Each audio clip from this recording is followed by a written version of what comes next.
자, 우리 그 법령국 사람들, 오늘 우리가 그 진도 나갈 부분이 이 문화 갈등 이론이죠.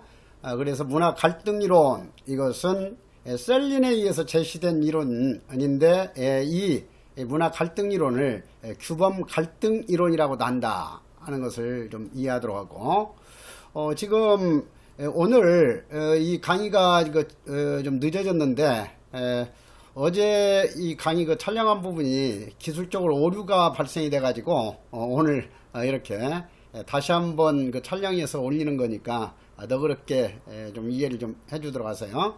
그리고 앞으로 이제 여러분들한테 애고 없이 뭐 결강이 된다든가 이럴 일은 없을 거예요. 그래서 특수한 사정 때문에 어떤 그 주에 결강이 된다든가 하게 되면은 미리 애고를 해드리도록 할게요. 그래야만 여러분들 일관되게 학습 계획 실천해 나가는데 지장이 없게 되고 하는 거니까요. 그래서 아무튼 여러분들은 나하고 함께 이제 형사정책 확실하게 90점 이상 100점까지 맞아가지고 내년에 확실한 범정국 사람으로 이렇게 합류하기로 했으니까 여러분들 그 지장이 되지 않도록 하기 위해서 나도 최선을 다해서 여러분들하고 함께 달려가도록 할게요. 그리고 지금 어제 이제 경찰 간부 범죄학 그 시험과 관련해서 거기 총평을 올렸는데 지금 이번에 이 범죄학 그 시험이 정도에서 벗어난 그런 거 문제들이 많이 출제되고 해가지고 그 유튜브에 내가 이제 이 경찰 대학과 출제위원들에게 이제 드리는 말씀 해가지고 올려가지고 그걸 본 이제 우리 범정국 애비생들도 좀 걱정을 하는 것 같아요. 이번에 또 형사정책도 이번 그 경찰 간부 범죄학처럼 출제 범위에서 벗어난 문제가 혹시 출제되지 않을까 이런 거 염려를 하는 것 같은데, 그러니까 공무원 시험 경우에는 여러분들 그 시험 경우에는 이미 문제은행 그 출제 방식이기 때문에 이 원칙에서 벗어나는 문제는 한 문제 이상 발생될 수가 없어요. 그러니까 그런 것은 절대 염려하지 말고, 그래서 여러분들은 내가 강조하는 내용 위주로 하게 되면은 95점 이상은 확실하게 득점할 수 있어요.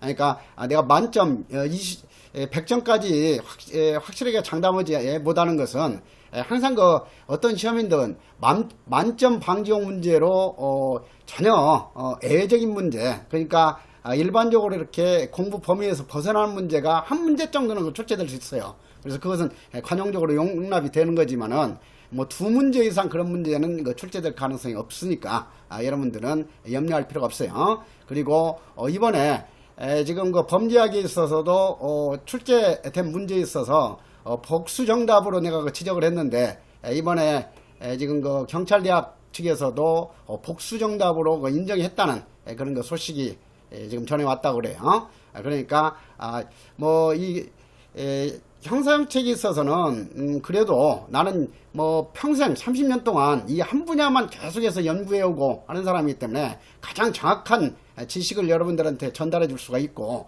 그 다음에 출제위원 교수들이 주로 어떠한 형태로 문제를 출제될 것인가 하는 것도 어느 정도는 충분히 이제 예측을 할 수 있고 그래요. 그래서 이번에도 그런 그 출제위원 교수가 출제한 문제 오류가 있어서 내가 지적한 대로 복수 정답이 인정됐다고 하는 거예요. 그러니까 내가 이런 이야기를 여러분들한테 해주는 것은 어떤 뭐 이렇게 강의를 듣건 어떤 일을 하든 그 상대방에 대한 그 믿음이 확실하게 되면은 그만큼 강한 확신을 가지고 성취 이 결과도 풍성하게 나타날 수 있고 그래요. 그런데 이제 어떤 이 상대방에 대해서 믿음이 좀 떨어진다든가 하게 되면 똑같은 노력을 하더라도 충분한 그런 긍정적인 효과가 나타나지 않는 거예요. 그래서 내가 본의 아니게 여러분들한테 자랑을 하게 된 것 같아요. 자, 그래서 이런 거 자랑도 좀 너그럽게 여러분들이 좀 포용을 해주도록 하세요. 자, 여기서 이제 셀린의 문화갈등 이론 하게 되면은 여러분들 그 시험에서 곧바로 출제된다면 어떤 문제가 출제되냐 하게 되면은 문화갈등 셀린이 구분한 문화 갈등의 개념 구분이 그 출제가 될 거예요. 그래서 문화 갈등 개념 그 두 가지 이것을 확실하게 알아두시면 되겠어요. 자, 그러면 개요를 보면은 문화 갈등이라는 용어는 셀린에 의해서 처음 사용이 됐다. 그래서 셀린의 문화 갈등은 행위 간의 갈등에 초점을 둔다.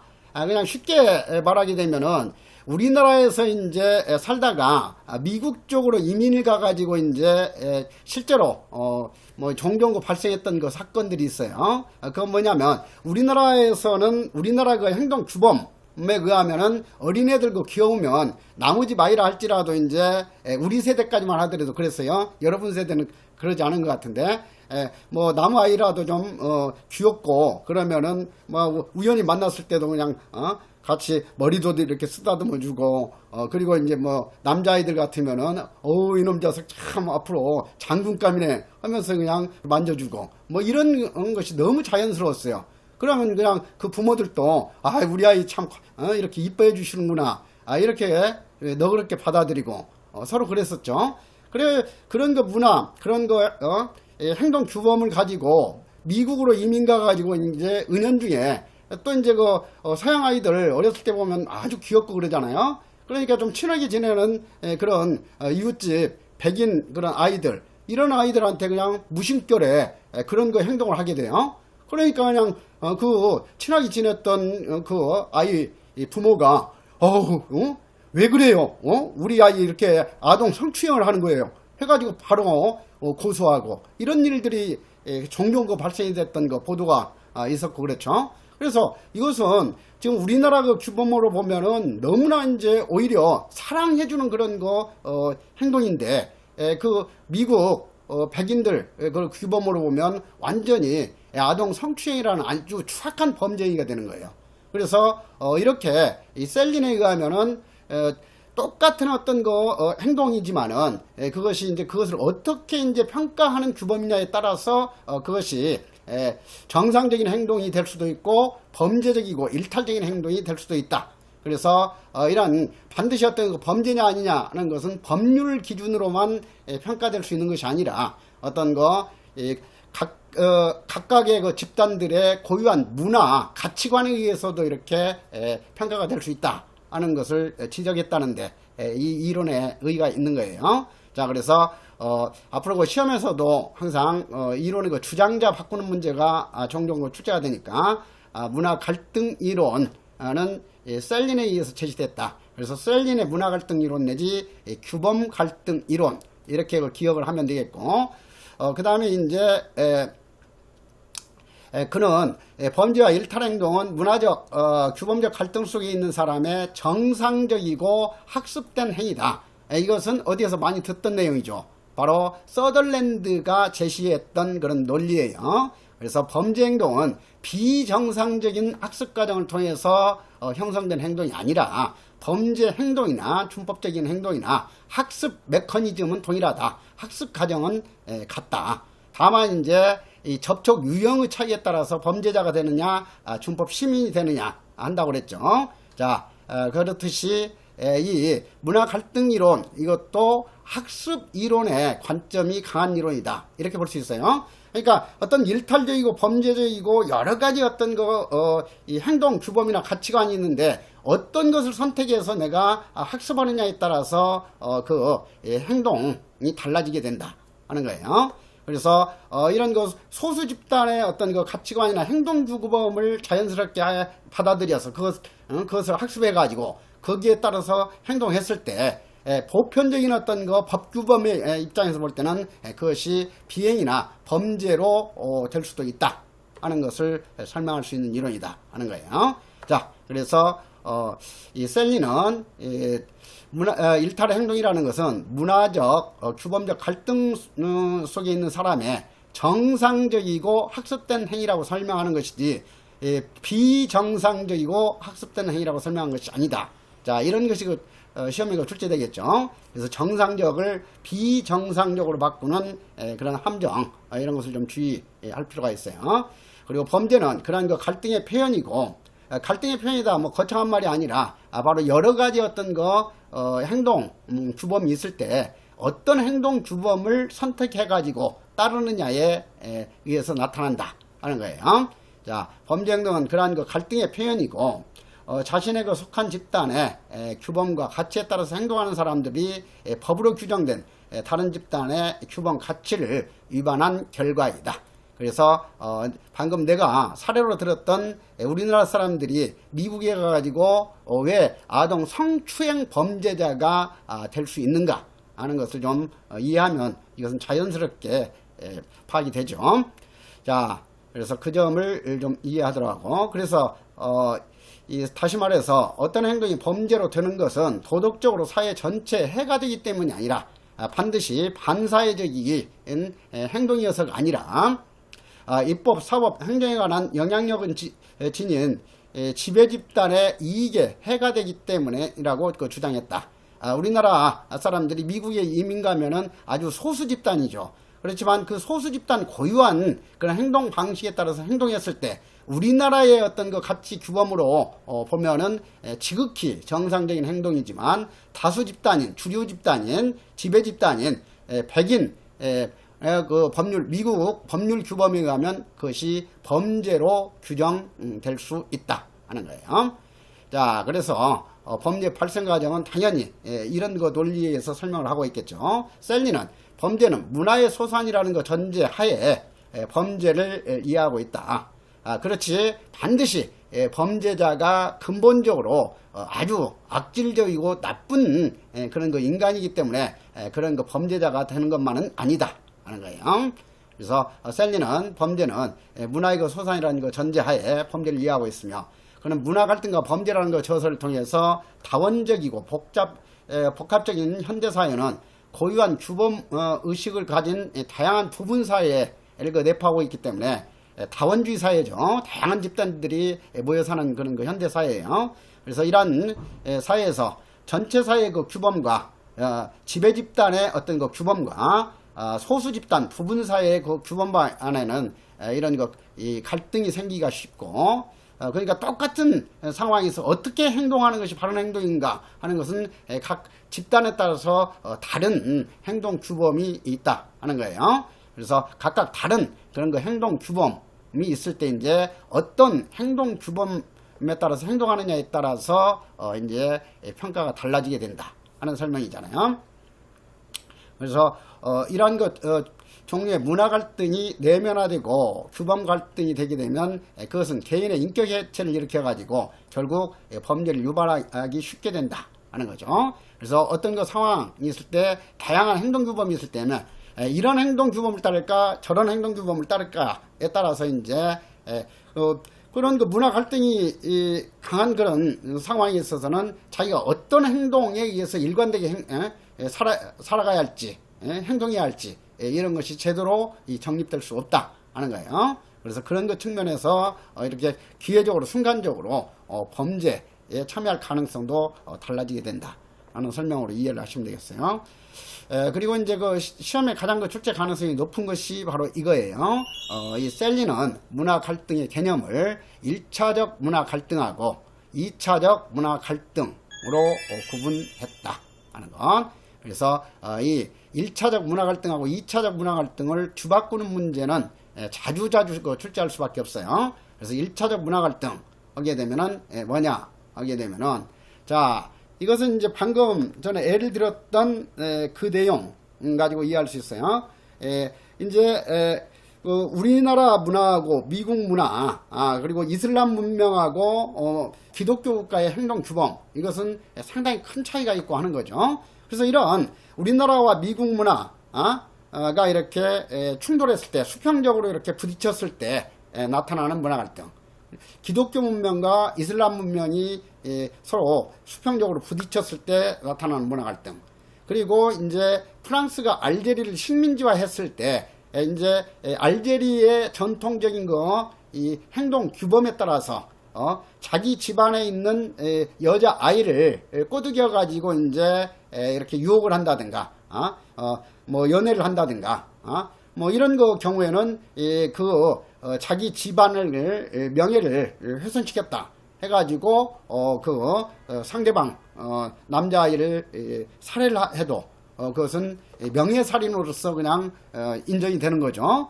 그런데 이제 프랑스가 알제리를 완전히 이제 식민지화하게 되면은 프랑스의 형법이 알제리에 그대로 적용이 되는 거예요. 그래서 알제리의 그 전통 문화 규범에 따르면은 그런 명예살인을 한다 하더라도 범죄가 아닌데 프랑스 형법이 적용되는 순간 아주 가장 악질적인 살인 범죄 행위로 바뀌어버리는 거죠. 그래서 이렇게 해서 나타나는 문화 갈등을 1차적 문화 갈등이라고 하고 1차적 문화 갈등은 수평 형태를 써서 수평 행위예요 이게. 그러니까 수평적으로 부딪혀서 나타나는 문화 갈등이다. 해서 형적 문화 갈등 또는 수평적 문화 갈등이라고 한다.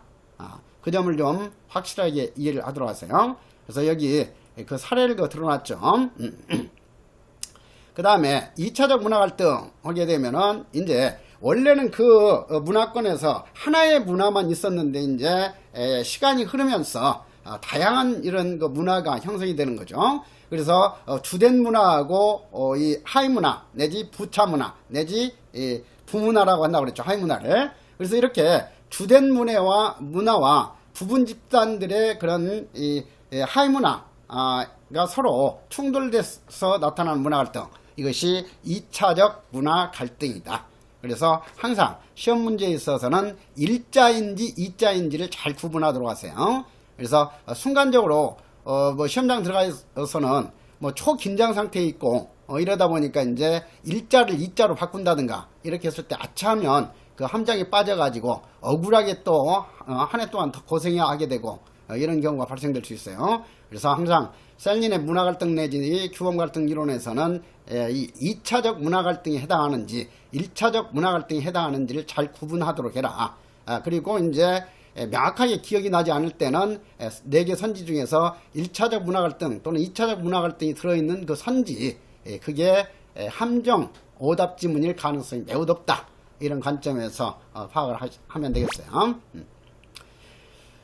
자, 그 다음에 이제 하위 계층 문화 이론 하게 되면은 앞에서 우리가 공부했던 하위 문화 이론의 범주에 속하죠. 그래서 이 하위 문화 범주에 속하는 그 이론으로서 다시 한번 복습하게 되면은 뭐예요? 바로 코엔의 비행적 하위 문화 이론.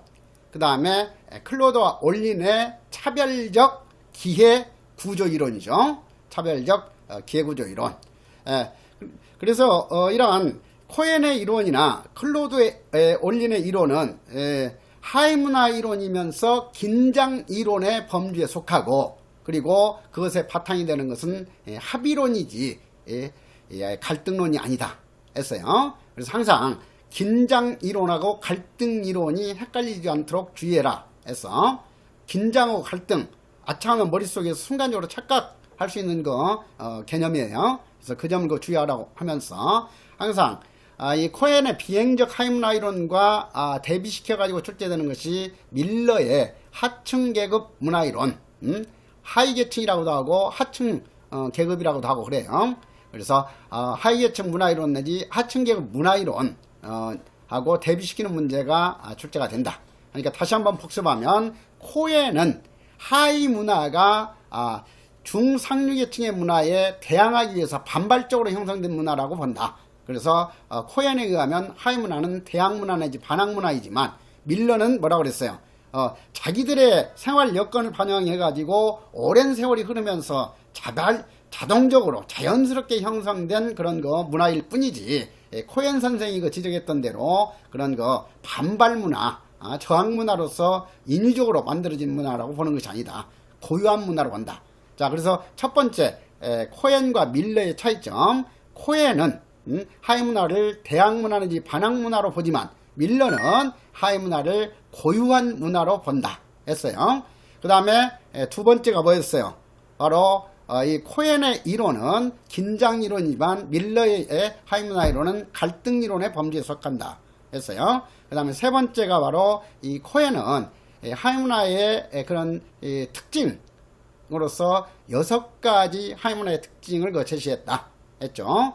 그래서 집단 자율성이 강하다 했고, 그 다음에 반항성 내지 부정성, 악의성, 단기 쾌락주의, 다변성 내지 변덕, 이런 6가지 하이문화의 특징을 제시를 했었죠. 그 다음에 밀러는 중상류계층과는 달리 하위계층에 의해서 지속적으로 관심을 갖게 만들고, 그리고 그것에 대해서 이제 높은 가치를 부여하는 그런 가치, 내지 행동규범이 있다 하는 거.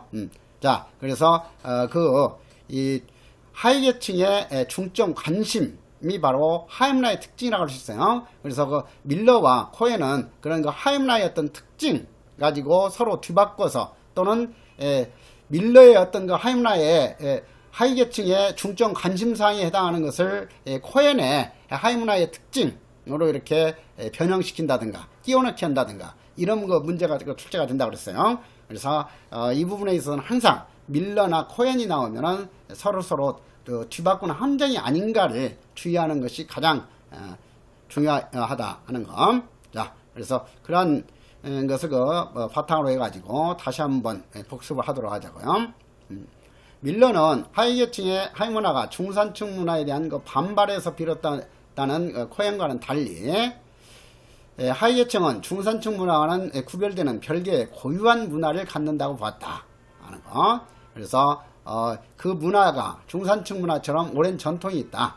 그러니까 지금 하루 벌어서 하루 먹고 사는 그런 경제적으로 빈곤한 상태에 있는 하위계층 사람들이 뭐 골프에 대해서, 해외여행에 대해서, 뭐 이런 것에 대해서 관심 가질 수 있는 그런 여건이 아니죠. 그러니까 이제 하위계층 사람들은 따분한 그런 일상생활에서 어떻게 하면 순간적으로 이렇게 벗어나서 순간적으로 어떤 스트레스를 좀 풀 수 있을 것인가. 그래서 폭탄주를 제조해서 먹는 것에 더 관심이 높은 거지, 해외여행 골프 치는데 더 관심이 높은 것이 아니다. 이런 측면에서 설명하는 거예요. 그러니까 이렇게 이 폭탄주 개발해서 이렇게 마시는데 관심이 높고 하는 것은 그들만의 어려운 생활 여건을 반영해 가지고 자연스럽게 만들어지는 그런 중점 관심이지, 이것이 중상류 계층을 의식해 가지고 이렇게 반대적인 어떤 가치관을 형성시켜서 만들어지는 게 아니다 하는 거예요.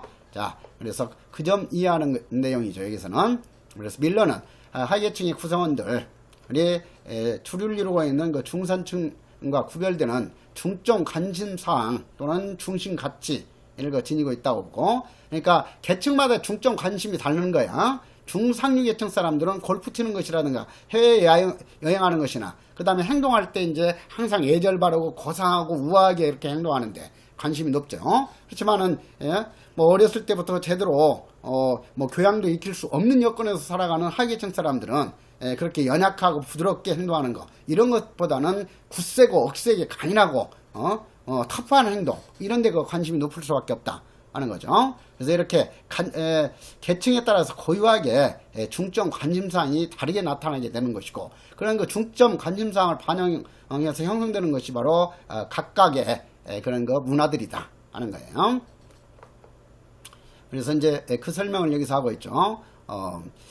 그렇게 계층마다 이제 독특한 문화를 형성하고, 이 하이문화의 가치와 규범에 따라서 정상적으로 반응하는 행위가 일상에서 행해지게 되는데, 이러한 하위계층의 행위들은 중상류 계층의 행동 규범을 기준으로 볼 때는 그러한 것들이 바로 일탈이고 범죄인 경우가 많다 하는 거예요. 그러니까 지금 중상류 계층 사람들은 어떤 학교라든가 어떤 대인관계를 할 때 어떤 요구사항이 있으면은 논리적으로 이렇게 설명을 하면서 요구를 하고, 이렇게 하는 것이 표준적인 그런 행동 방식인데, 하위계층 사람들은 어렸을 때부터 언어적으로 이제 자기 의사를 표현하는 그런 훈련이라든가 이런 것이 돼 있지 않기 때문에 어떤 자기 요구사항이 있으면 그냥 자기도 모르는 사이에 막 거칠게 요구하는 요구하게 되고, 그 다음에 우아하게 행동하기보다는 아주 터프하게 행동하고, 이랬을 때 이제 이 주류 집단인 중상류 계층의 행동 규범에 입각해서 볼 때는 그러한 행동들이 일탈이고, 때로는 그러한 행동들이 폭력적인 행동으로 규정되게 된다 하는 거예요. 그래서 그 점을 설명하는 이론이 바로 이 밀러의 하층계급 문화 이론이다 하는 거예요. 그래서 이제 여기서 강조하고 있듯이 밀러의 하천개혁 문화이론은 합의론의 범주에 속하는 긴장이론이 아니라 갈등이론에 뿌리를 두고 있다. 그래서 이것도 선지에 그대로고 출제될 가능성이 많기 때문에 강조해서 밑줄을 그어놨죠. 자, 다시 한번 이제 하이문화 이론들을 여기서 다시 한번 파악을 해보면 코엔이나 클로드 올린의 하이문화 이론은 합의론에 뿌리를 두고 하류계층의 범죄 비행을 구조적인 긴장에 대한 반응으로 시작되는 것을 보기 때문에 긴장이론 그리고 사회구조 이론의 범죄에 속한다. 그래서 전형적인 사회구조 이론, 거시환경론에 속하는 것이 뭐예요? 다시 한번 쇼와 맥케이의 사회체 이론, 버식과 앱의 사회체 이론, 샘슨의 집합 효율성 이론, 머튼의 아놈 이론, 코엔과 클로드 올린의 하임나 이론이라고 그랬죠. 그 다음에 이제 이 밀러의 이론은 물론 사회 구조적인 이론의 성격도 부분적으로 지니고 있지만은 기본적으로는 이런 거 문화 갈등 상황에서 어떤 행동 규범을 학습하느냐에 따라서 그 사람의 행동이 달라지게 된다 하는 거죠. 그렇기 때문에 밀러의 이론도 기본적으로는 사회 과정 이론 내지 학습 이론에 바탕을 두고 있다 이렇게 볼 수가 있어요. 그렇지만은 이제 주로 이런 거 중상위계층 기준으로 볼 때 일탈적인 그런 거 행동을 많이 할 수밖에 없는 그런 거 구조가 하위계층 사람들이죠. 그렇기 때문에 이제 어떤 거 그런 거 구조에 따라서 주로 하위계층 사람들이 이런 거 일탈이라든가 범죄 행동을 많이 하게 된다. 그런 거 측면도 설명할 수 있기 때문에 부분적으로는 구조적인 이론의 성격도 지니고 있다. 그래서 이것을 보다 더 정확하게 파악하는 입장에서는 이렇게 밀러의 이론이나 셀린의 이론은 사회 과정 이론에 바탕을 두고 있으면서도 사회 구조적 이론 내지 거시환경론의 요소를 지니고 있기 때문에 두 범주의 이론을 겸비하고 있는 이론이다. 양쪽 영역에 걸쳐 있는 그 다리 이론이다. 이것이 바로 가교 이론이라는 거예요. 다리 이론. 그래서 여기 교량 이론 또는 교량 이론 이것을 그냥 우리말로 번역하게 되면은 한자가 아니라 다리 이론 또는 좀 고상하게 한자어로 번역하면 가교 이론 이렇게 번역하기도 하는 거예요. 자, 그래서 그런 점을 좀 이해하도록 하고. 그래서 하위계층의 그 중점 관심 당연히 이제 밀러의 하층계급 문화 이론에서 한 문제가 출제하라 하게 되면은 바로 이 밀러의 이론의 그런 거 특징 그러니까 이 긴장 이론이 아니라 갈등 이론이다. 그리고 하위문화의 형성 과정을 대항 과정으로 보는 것이 아니라 고유하게 형성되는 그 과정으로 보고 있다. 이것이 출제될 수 있고 또 한 가지 출제된다면은 바로 밀러가 할 때 중점 관심에 해당되지 않는 것이 뭐냐를 묻는 문제가 출제가 되겠죠. 자, 그래서 중점 관심 이것을 정확하게 이해를 해야 된다. 그래서 중점 관심으로는 트러블 이것을 이제 뭐 말썽거리, 골칫거리 뭐 여러 가지로 번역을 해요. 그래서 트러블, 골칫거리, 터프니스, 억셈, 강인함, 그 다음에 영악함, 약삭발음 이렇게 번역하게 돼요. 뭐 스마트니스 상당히 좀 일반적으로 고상하게 해석될 수 있는 용어지만은 여기에서는 이제 약삭발음, 영악함 이렇게 번역이 되고 있죠. 그 다음에 자극성 또는 흥분 추구, 짜릿함 추구 이런 거 의미를 담고 있어요. 그 다음에 어떤 인간의 삶은 자기 계획과 성실한 노력에 의해서 이루어지는 것이 아니다. 운에 의해서 이렇게 결정되는 경우가 너무 많다. 이렇게 보는 그런 가치관 이것이 바로 숙명론 또는 운이라고 하죠. 그 다음에 이제 자유분방 이것은 자율성, 오토노미 이것은 이제 자유분방 이렇게 번역하기도 하고 여기 나와 있듯이 이제 뭐 자율성이라고 이렇게 번역하기도 해요. 그래서 이것은 이제 뭐하고 또 헷갈리기 쉽겠어. 출제자라면 어떤 점을 헷갈리도록 출제하겠어요. 그렇지. 예. 여러분들이 출제한다 하더라도 바로 머리가 돌아가죠.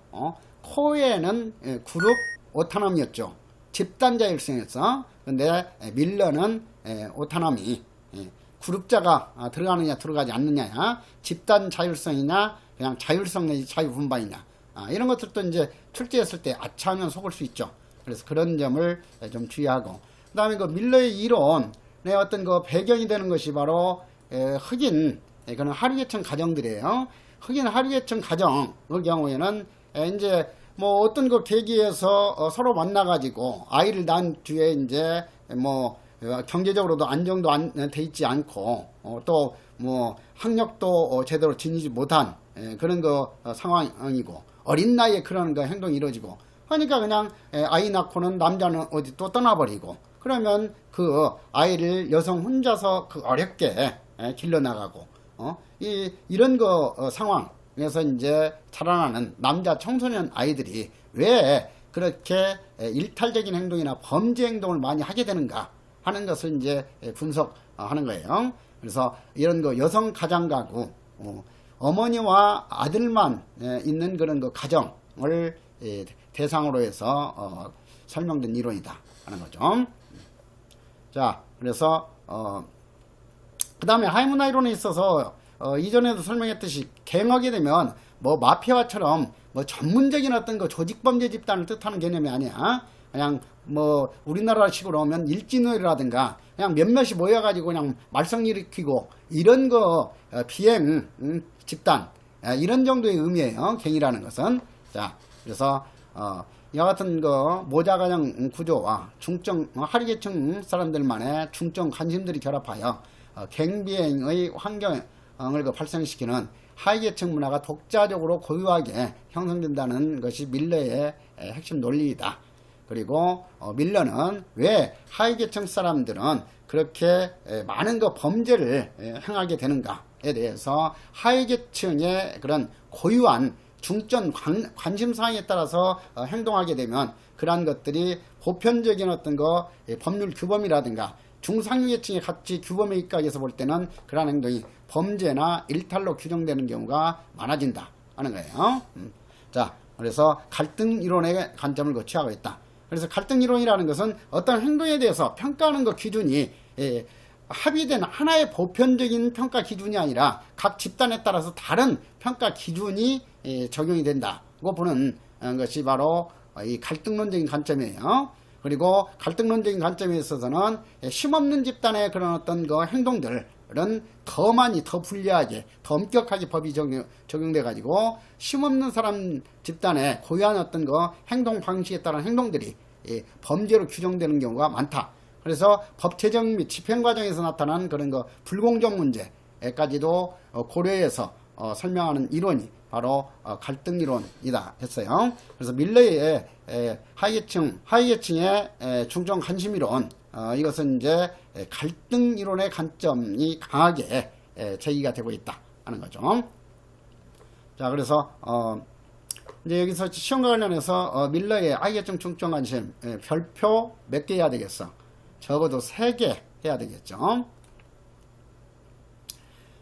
자, 그러면은 트러블 하게 되면 골칫거리, 사고치기, 말썽거리 여러 가지로 이렇게 번역을 하고 있으니까 여러분들은 영어 실력이 아주 좋으니까 그냥 트러블 원어로서 좀 이해하면서 어떤 그 사회 현상을 설명하기 위해서 이 밀러는 트러블이라는 개념을 사용하고 있는가 하는 것을 좀 이해해 둘 필요가 있어요.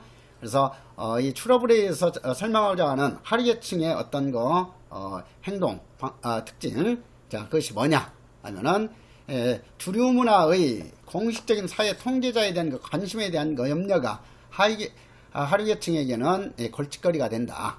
자, 이 하류계층 집단 내에서 자기가 이제 뭐 어떤 그 단속이 들어온다든가 했을 때 그냥 나서가지고 가서 막 싸우고 밀어내고 이렇게 하게 되면 이제 법을 위반하는 그런 행동이 되죠. 공무집행 방해죄가 되는 거예요. 그렇지만은 그런 거 행동을 하게 되면 그 집단 내에서는 와, 짱이야. 저 사람 참 멋있어. 이렇게 존중을 받을 수 있고 우쭐 될 수도 있고 이렇게 하기 때문에 이제 그런 거 상황이 됐을 때 하류계층 내에서는 그러한 그 행동을 하고 싶은 욕구도 강하다는 거예요. 그런데 한편으로는 그런 행동 하게 되면은 자기 집단 내에서는 이렇게 유세가 높아지지만 이제 법적으로 처벌될 위험성도 있는 거죠.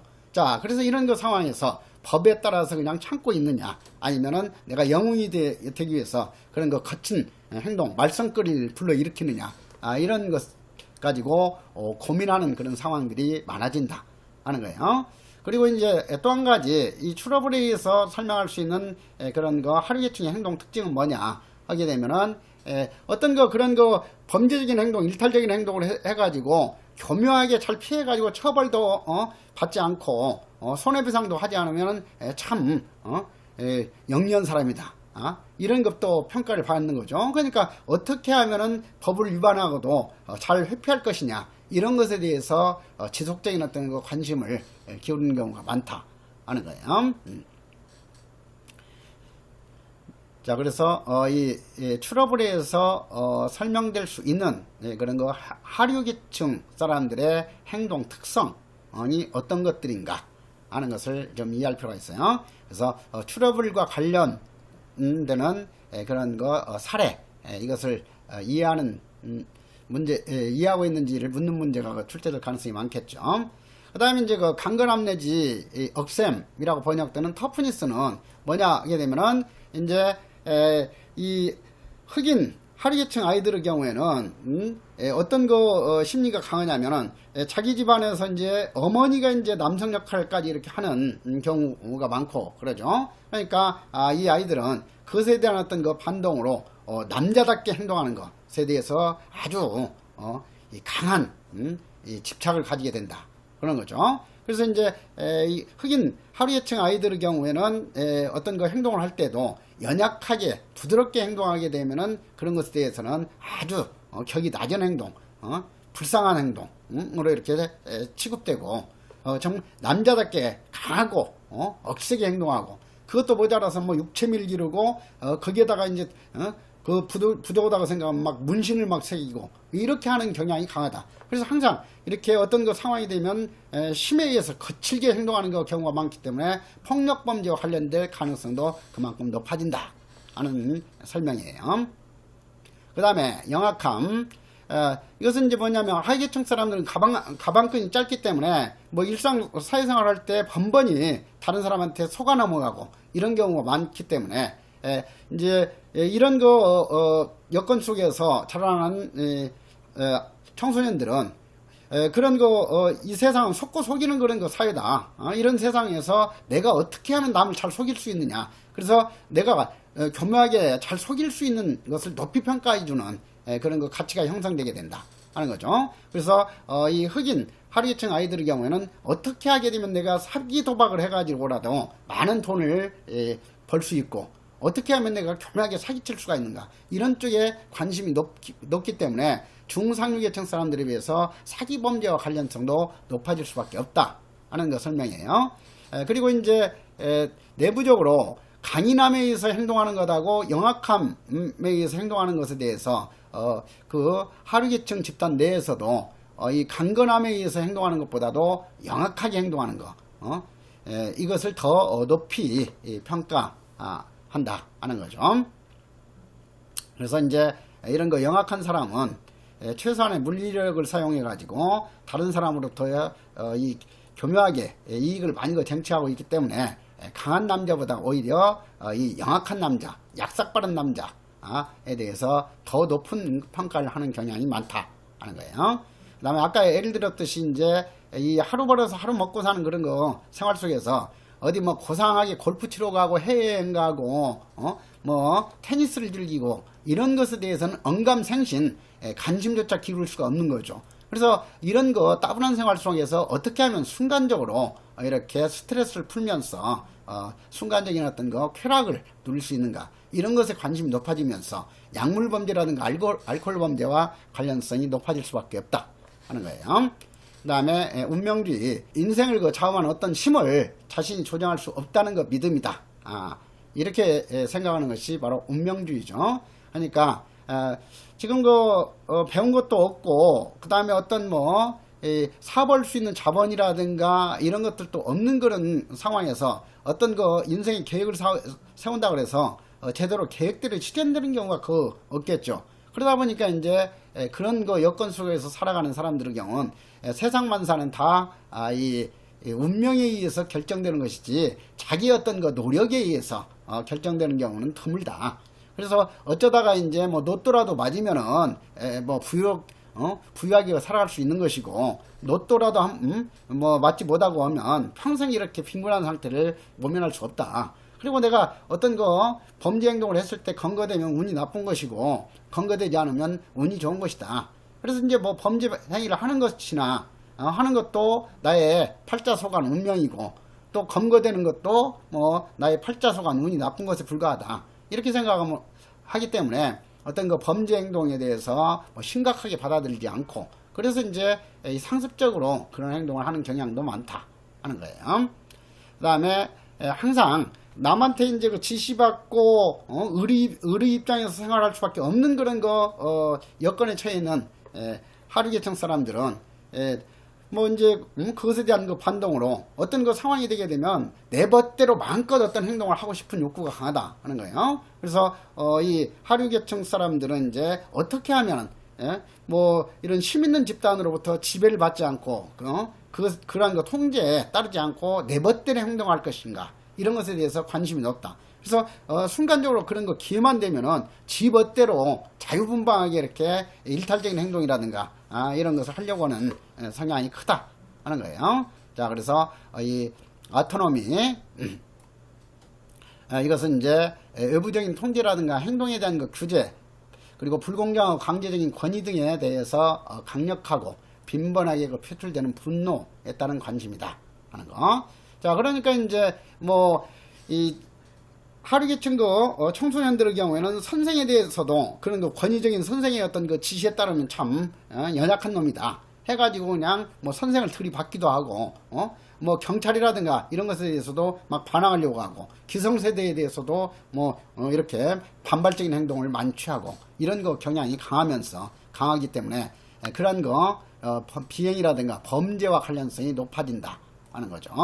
그래서 이런 거 밀러에 의할 때 다음 중에서 밀러의 하층계급 문화이론과 가장 거리가 먼 것은 뭐 이런 식으로 했을 때 하류계층 청소년들은 권위에 맹종하는 그 경향이 강하다라든가 이런 식으로 출제하면 틀린 선지가 되겠죠. 어떤 그 권위라든가 기존의 그 질서를 인정하려고 하는 경향이 강한 것이 아니라 권위로부터 벗어나려고 하는 그런 그 성향이 강하다 하는 거. 그것을 좀 이해를 하면 되겠어요. 자, 그래서 이제 이 밀러의 하층계급 문화이론의 주요 내용에 대해서 하류계층의 그 비행, 이것은 반항이나 어떤 혁신도 아니다. 자, 여기서 반항도 아니다 하는 것은 바로 밀러가 뭐에 대한 거 비판하는 논리예요. 그렇지. 코엔은 바로 비행은 중상류 계층이었던 거 가치 규범이라든가 이런 것에 대해서 반항 형성적으로 나타나는 행동이다 이렇게 봤죠. 그래서 반항성을 아주 중요시했어요. 코엔은. 그래서 코엔의 반항 형성, 이것은 중요한 개념이었죠. 자, 그 다음에 혁신에 의해서 범죄 행동을 설명하는 것이 바로 뭐예요? 머튼의 아놈 이론이죠. 그래서 혁신형 내지 개신형, 이노베이션으로 표현되는 그런 그 행동 방식이 바로 이 이욕적인 재산범죄 관련성이 가장 높다 이렇게 설명을 했죠. 그래서 이것은 바로 밀러가 머튼을 반박하는 논리로서 이해하면 되겠어요. 그래서 밀러에 의하면 하류계층의 비행이나 범죄는 코엔의 설명에 따른 반항도 아니고 그 다음에 머튼의 설명에 따른 혁신도 아니다. 그렇지 이제 그들만의 하류계층 청소년들만의 독특한 일련의 구조적인 그런 그 생활 여건과 그들의 그 주요 관심사 내지 관심의 초점이라고 번역하기도 하고 중점 관심이라고 번역하기도 하셨으니까요. 그래서 그런 거 주요한 관심사 내지 중점 관심에 따른 그런 거 행동이다 하는 거. 그리고 이제 다시 그 부연 설명을 했듯이 하위계층 청소년들의 비행과 하위 문화는 지배 규범에 반대하기 위한 의도에서 만들어진 것이라기보다는, 자, 이걸 읽으면서는 바로 떠올려야 할 것이 이렇게 설명하는 논리는 누구의 논리다? 코엔의 논리다 하는 것을 떠올리면서 파악을 해야 돼요. 코엔과는 달리 밀러는 주어진 열악한 환경에 나름대로 적응하기 위해서 자기들이 그런 거 행동을 하게 되면 그나마 가장 유리한 어떤 거 결과가 얻어지기 때문에 자연스럽게 그런 거 행동 방식 가치관이 형성되는 것이지 그런 반항적으로 인위적으로 만들어지는 게 아니다 하는 거죠. 그래서 참 멋진 표현이죠. 그래서 밀러는 이런 거 하위계층 사람들의 일탈이나 범죄 행동, 이것은 그들 나름대로의 정상적인 그런 거 행동 노력인데 결과는 불행한 범죄나 일탈 결과로 나타나는 것이다 하는 거죠. 이것이 바로 갈등론적인 그런 것 측면이에요. 그 다음에 청소년들은 이러한 주요 관심사, 중점 관심에 몰입하게 되는데, 이러한 것들은 중류계층의 관점에서 볼 때 비행으로 보이게 된다. 그러니까 똑같은 행동에 대해서 평가 기준이 각각 다르게 적용된다. 그래서 갈등론적인 관점이라는 거야. 하위계층의 고유한 판단 기준에 의하면 그러한 행동은 지극히 정상적인 행동이죠. 그런데 지배집단인 중류계층의 법률 규범에 따르면 그것이 비행이나 범죄로 규정되는 경우가 많다 하는 거예요.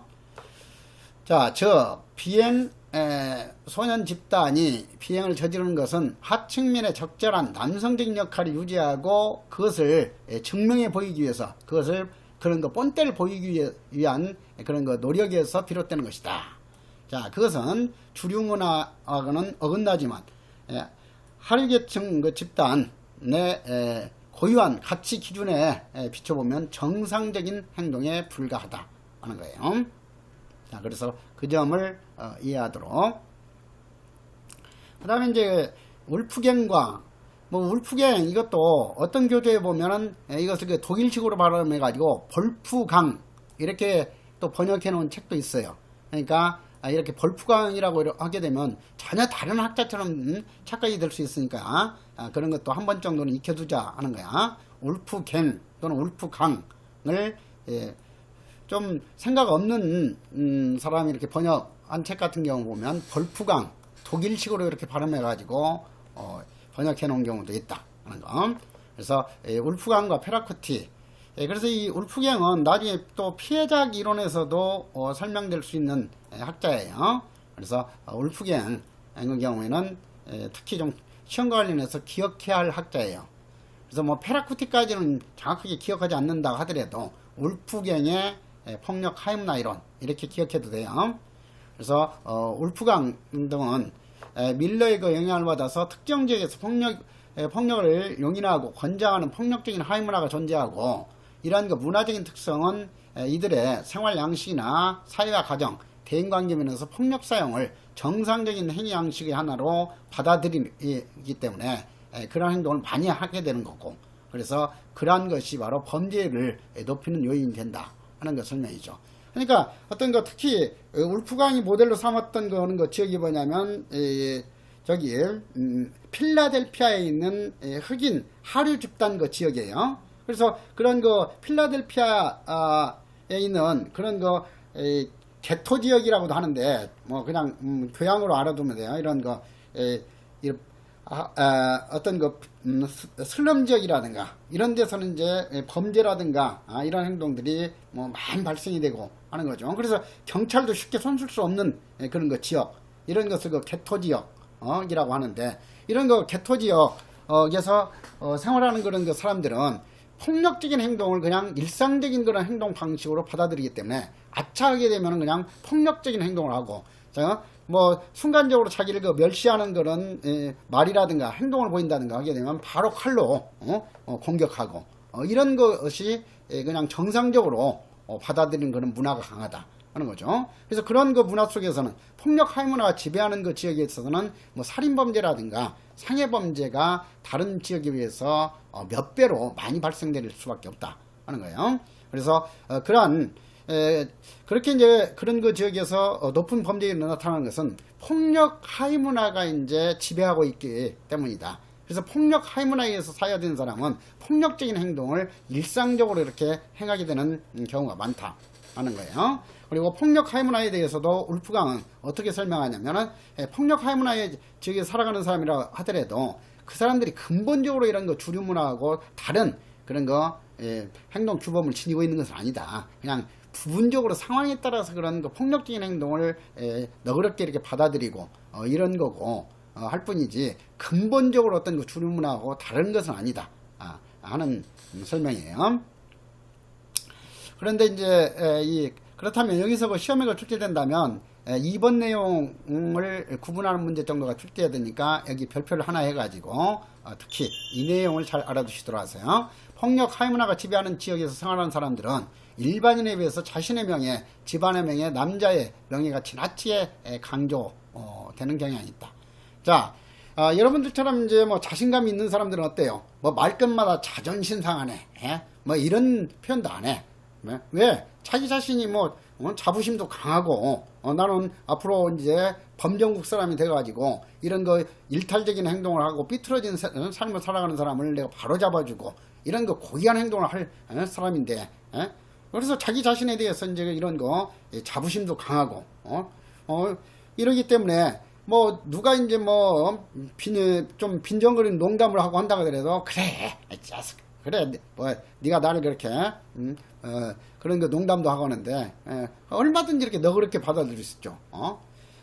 그런데 이제 평상시에 이런 거 이 열등의식이 강하고 이런 사람들은 어때요? 아참 엄마 자존심 상해 하고 이제 그러다가 이제 누가 자기를 조금 뭐 낮잡아 좀 멸시하는 듯한 농담을 한다든가 하게 되면 그냥 확 화를 내면서 공격하고 이런 경향이 강하죠. 그래서 이걸 말하는 거야. 그래서 이런 거 항상 이제 뭐 따돌림 당하고 외면 받고 어려운 생활 여건으로 살아가는 사람들은 어떤 거 자신감이라든가 자부심 이런 것이 제대로 형성될 수 없고 항상 열등의식에 이렇게 깔려서 열등의식 속에서 이렇게 살아가고 이렇게 하다 보니까 자신도 모르는 사이에 자신의 명예라든가 자기 집안의 명예를 지나치게 이제 강조하는 경향이 강하고 그래서 자신에 대한 명예라든가 집안에 대해서 좀 욕되게 한다든가 이런 경우에는 그 사람들은 뭐 다른 행동 수단이 없는 거야. 오로지 뭐 폭력적인 행동밖에 할 수 없죠.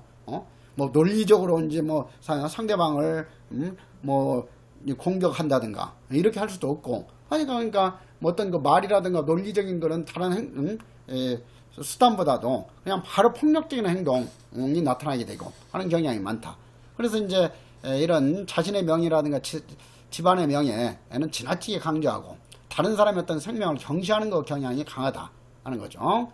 자, 그래서 울프강에 의하면 폭력 하위 문화가 지배하는 그 지역에서 생활하는 사람들은 일반인에 비해서 자신의 명예, 집안의 명예, 남자의 명예 등을 경시하는 경향이 강하다. 이런 식으로 바꾸는 문제가 되고 출제될 수 있을 거예요. 그래서 그런 점을 좀 이해를 하고 그 다음에 이제 그 울프강에 의하면은 왜 필라델피아 지역에 있는 사람들이 이렇게 높은 살인율을 보이냐 하게 되면은 여기서는 이제 살인의 동기가 그렇게 심각한 것이 아니다. 바로 그 사람을 좀 멸시하는 행동을 한다든가 아니면 이제 그 폭력이 일반적으로 행해지기 때문에 상대방이 폭력적으로 행동하려고 했을 때 더 강한 폭력적으로 이렇게 맞서야만이 그것을 이제 해결할 수 있고 하기 때문에 이런 그 측면 때문에 이제 필라델피아 지역은 다른 지역에 비해서 살인율이 매우 높다고 하는 거예요. 그래서 이건 이제 피해자 유발 살인이라고 해요. 이것이.